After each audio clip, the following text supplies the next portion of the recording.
This is a quick way to cut a green pepper in 3 easy steps. First, you cut the up and the bottom part of the green pepper, like so.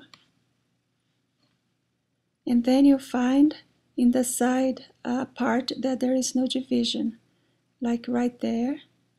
That's the second part. And the third part, you cut through the green pepper inside of each division.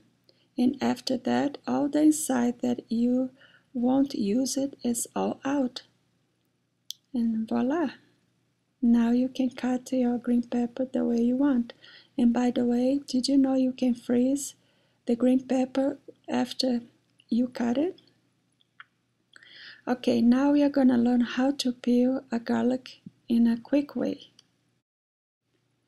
I used to peel the garlic one peel at a time. That was slow, but it doesn't have to be so.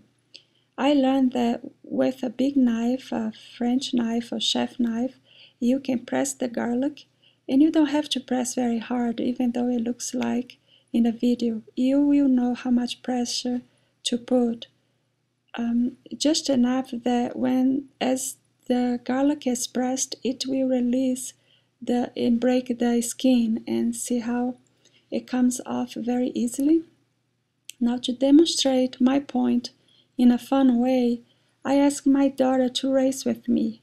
See how many cloves of garlic I peel while she peels only one. If you like our videos, please subscribe. Thank you for watching.